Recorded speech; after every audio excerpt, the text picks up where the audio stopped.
পাঞ্জাবের সীমান্তবর্তী এলাকাগুলো, পাঠানকোট, এপাশে চণ্ডীগড়, এই পুরো সীমান্তবর্তী এলাকা পাঞ্জাবের কেমন আছে সেখানকার মানুষ? পাকিস্তানকে তো ভরসা নেই, কিন্তু ভরসা আছে ভারতীয় সেনার উপরে।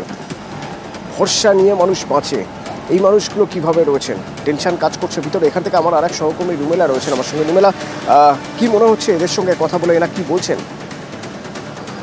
দেখো, কেউই চাইছেন না আর কোনো রকম ভাবে অশান্তি হোক, কারণ এখানে যেই মানুষগুলো এই সীমান্তবর্তী এলাকার রয়েছে তারা প্রতি মুহূর্তে এই ভয়টা নিয়েই কাটাচ্ছেন যে আবার যদি এই সামরিক বিরতি লঙ্ঘন করে আবার যদি কোনো নাশকতা হয়, আবার যদি হামলা হয়, তাহলে এটার সঙ্গে তাদের নিত্য জীবনযাপন সেটাও জড়িয়ে যায়।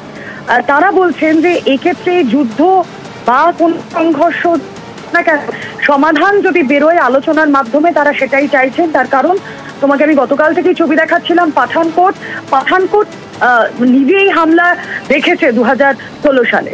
তার পরবর্তীতেও পাঠানকোট কিন্তু সেই ভয়টা নিয়েই প্রতি মুহূর্তে থাকে। আর তারপর সকাল থেকেই ভেবেছিল যে অফিস স্কুলটা খুলে যাবে, স্বাভাবিক হবে জনজীবন, কিন্তু না। পাঠানকোটের সকালের ছবিটাও কিন্তু ছিল ততটাই থমথমে। গতকাল রাত্রিবেলা ব্ল্যাকআউট ছিল, গতকাল সারাদিন রেড অ্যালার্ট জারি ছিল। এবং দেখো, কিছুক্ষণ আগে যে বৈঠক শেষ হয়েছে, তারপর যেই 32টা এয়ারপোর্ট খুলে দেওয়া হলো, স্বাভাবিকের পথে যে জনজীবন, সেই ইঙ্গিতটা পাঞ্জাব সীমান্তের মানুষজন পাচ্ছেন। এই মুহূর্তে আমি অমৃতসরে রয়েছি। অমৃতসরের যা ছবি আমরা দেখছি, এখানেও কিন্তু জনজীবন স্বাভাবিক।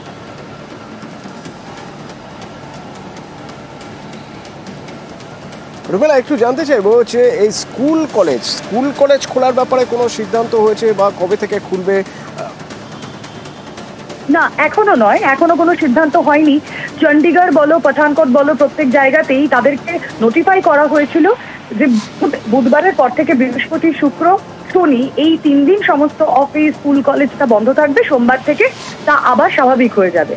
চণ্ডীগড়ের মানুষজনও সেদিনকে তাই বলছিলেন গত রবিবার, যে হ্যাঁ, আমরা আশায় আছি যে সোমবার থেকে স্কুল দফতর সব খুলে যাবে। আজ সকালবেলা পাঠানকোটের যে ছবিটা দেখলাম, না, স্কুল কলেজ খোলার ব্যাপারে এখনো কোনো সঠিক নির্দেশিকা তাদের কাছে আসেনি। তারা এখন আশায় রয়েছেন, তারা হোপফুল যে খুব জলদি হয়তো সেই স্কুল কলেজ অফিস খুলে যাবে, স্বাভাবিক হবে সবটাই।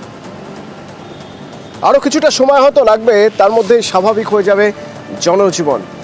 তো প্রত্যেক মুহূর্তে আপডেট